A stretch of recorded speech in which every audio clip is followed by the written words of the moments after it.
Hey guys, what is up? This here is your clan caster, cLvChakuu, and I'm actually bringing you guys a special replay, or special replay pack, I should say. Not that it's a pack, it's actually a best of 3. But what I'm going to be doing for this set is you're going to be seeing me playing my friend Millennium in the first round of our most recent in-house tournament. What you're going to see is me playing as Protoss.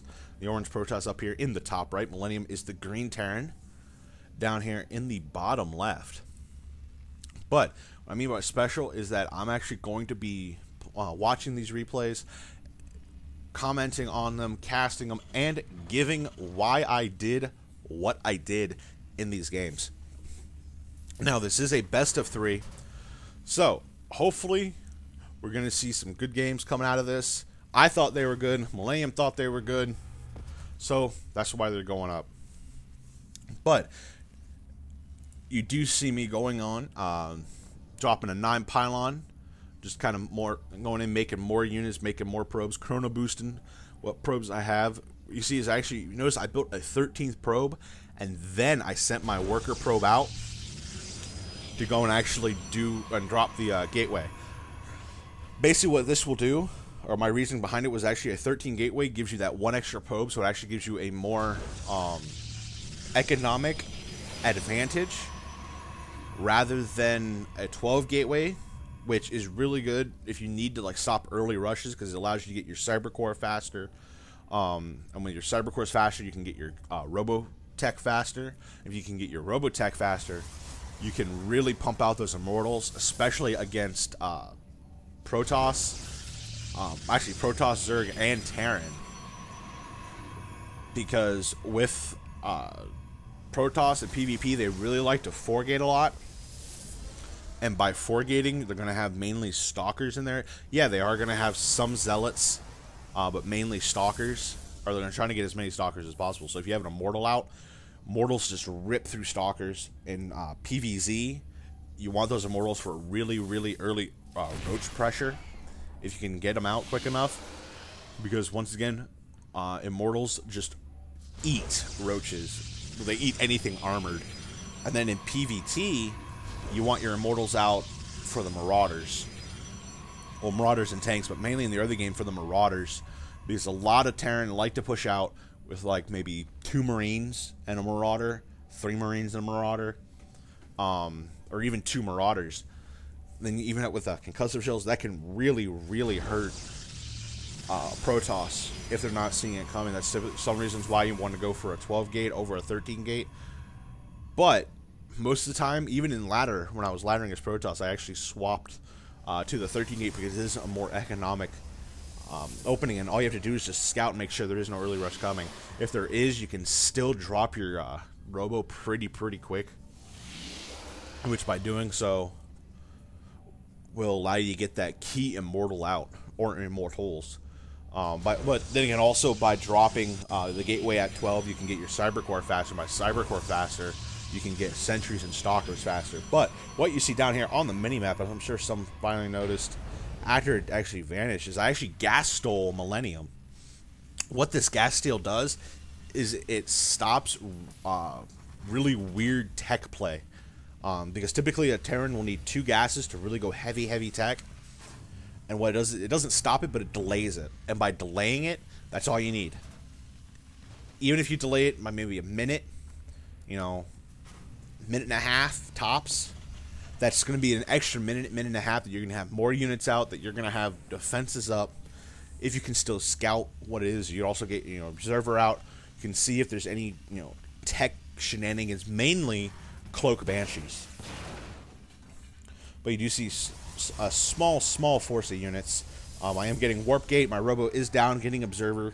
Going to be sending that observer to his base. Actually, first I'm going to be sending that observer to his expansion, because at this point in time, I don't know. Yeah, I'll show you what my vision is. As you can see, I don't know what his vision is. I kind of put on my cam, so I'm just going to leave it as it is for right now.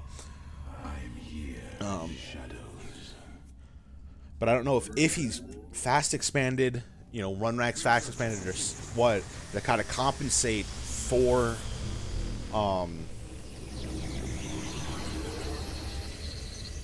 you know, the fact that I did gas steal him.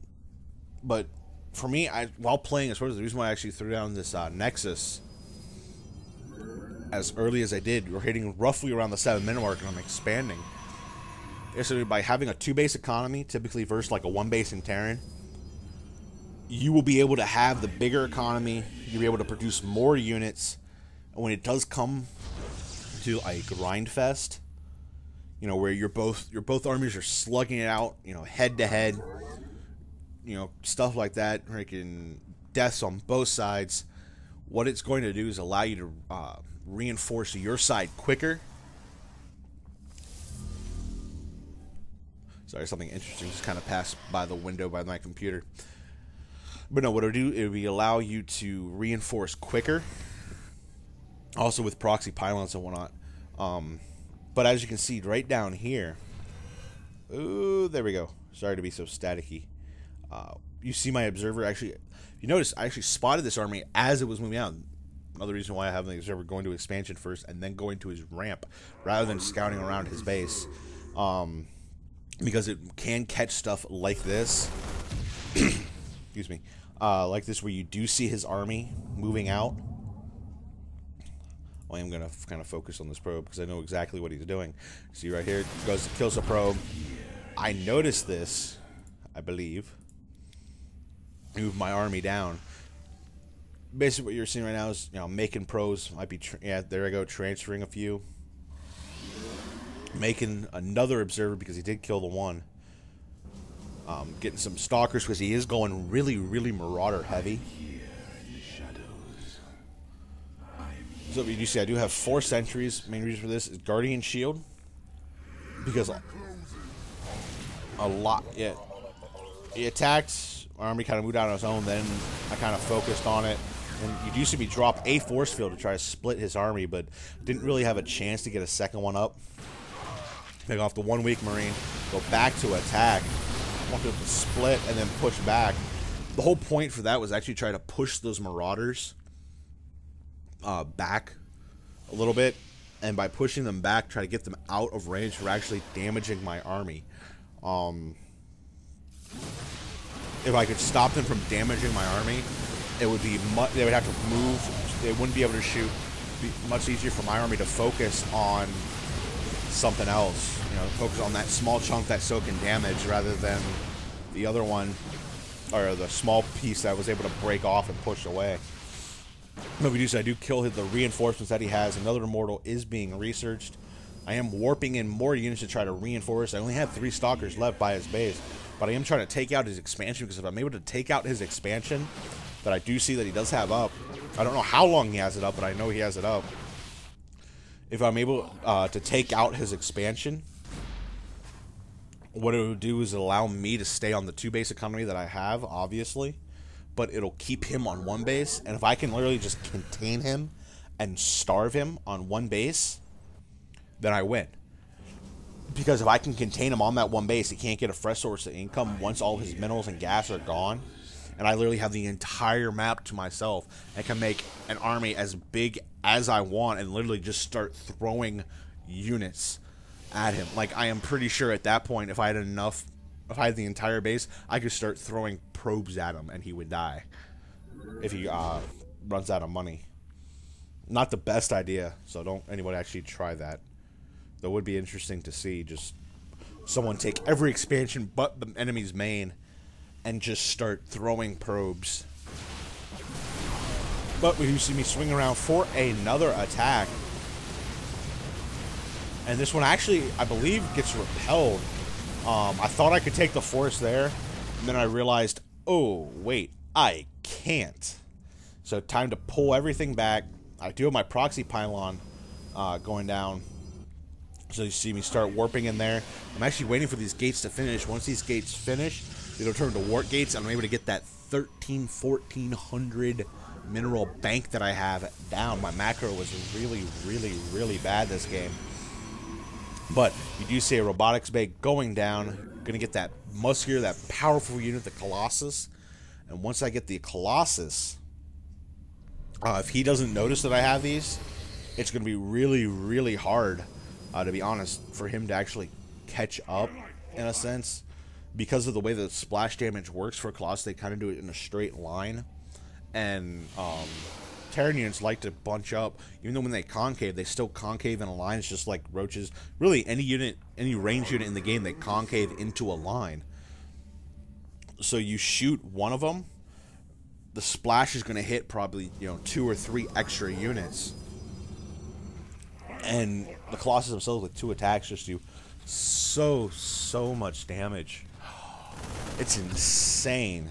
But you do see that me trying to get my observer out, I did actually end up losing it because Millennium was able to scan and get rid of it.